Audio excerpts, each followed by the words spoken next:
Leonardo, o meu envolvimento com literatura veio pelas mãos do meu avô paterno.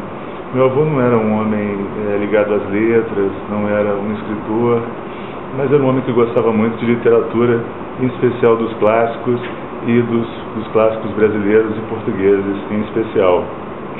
As minhas primeiras leituras, elas curiosamente foram dos românticos e dos realistas brasileiros e portugueses.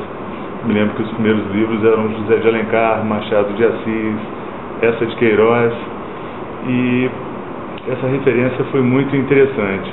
Em poesia, meu avô gostava, claro, Castro Alves, Olavo Bilac, e só depois, então, eu, por escolha própria, vinha conhecer Monteiro Lobato e talvez escritores mais compatíveis com a minha idade.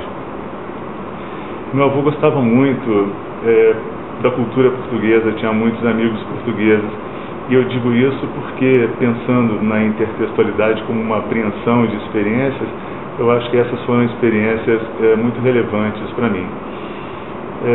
Depois, na escola, eu tomei contato com a geração de 45, de poetas da geração de 45, Cecília Meirelles, espetacular, e muito, de uma maneira muito importante, com o trabalho de Clarice Lispector.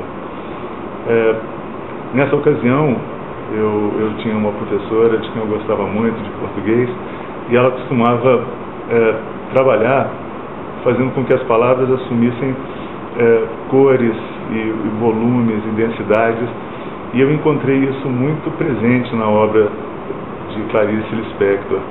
E isso é um manejo que até hoje me interessa muito. Quando eu escrevo, eu gosto muito dessa movimentação das palavras no poema, da movimentação das palavras nos textos. Normalmente, quando eu começo a escrever alguma coisa, eu coloco a ideia no papel e deixo aquilo amadurecer até que chegue a uma versão razoavelmente satisfatória. Nesse processo de maturação do texto, eu costumo fazer com que ele sofra sucessivas cirurgias plásticas, cortando e acrescentando, e isso é quase como fazer palavras cruzadas, essa movimentação toda de textos e ideias e palavras. Eu gosto muito de poesia, não precisaria dizer, e acompanho com muito interesse a produção contemporânea, sobretudo a produção brasileira, toda referência que aparece, toda crítica que se faz, eu sempre vou atrás daquele nome, daquele livro, e me encanta muito a pluralidade de dicções que a contemporaneidade permite. Pluralidade de dicções e também de meios de divulgação de escritos.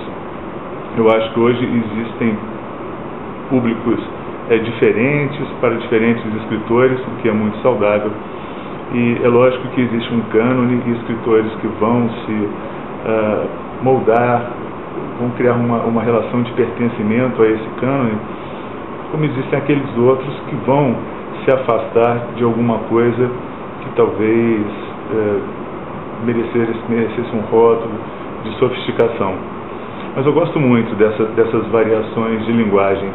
E dentro dessas variações de linguagem, algumas, ainda que não sejam talvez aquelas que em termos estéticos fosse a minha escolhida, há autores que me estimulam a escrever.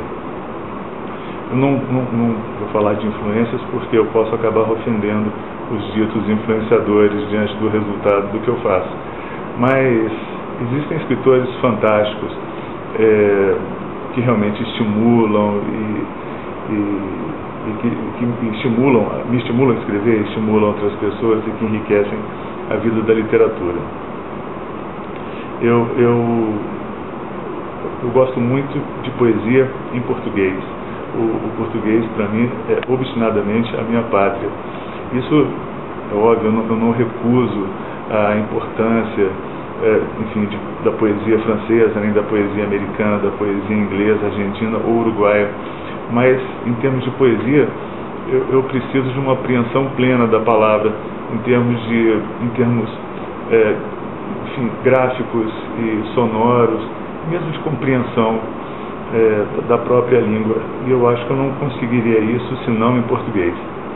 Existe poesia traduzida, mas a poesia traduzida acaba contando com a influência do próprio tradutor, que se torna ali um corpo poeta em relação àquele poeta que é traduzido. E pensando na lusofonia, eu como dizia, por influência do meu avô, e aqui eu retorno àquele ponto da intertextualidade, eu também gosto muito da poesia portuguesa contemporânea, com nomes muito interessantes. E sempre gosto de fazer referência a Gastão Cruz, que eu acho um poeta de grande valor, de grande riqueza estética, e eu gosto daquele manejo e manuseio das palavras e dos versos que ele leva a cada novo livro que publica. Enfim, a poesia tem sido um grande desafio para mim, tem sido também uma tábua de salvação, embora eu confesse que não tenho uma ideia exata do que isso seja. E aqui eu me lembro então da Wisława Szymborska, que também dizia isso com muito mais autoridade.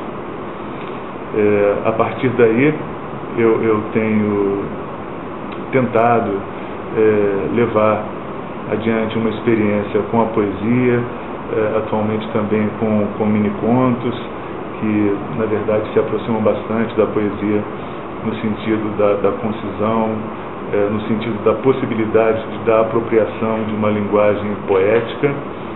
E, enfim, essa é uma saída, quem sabe.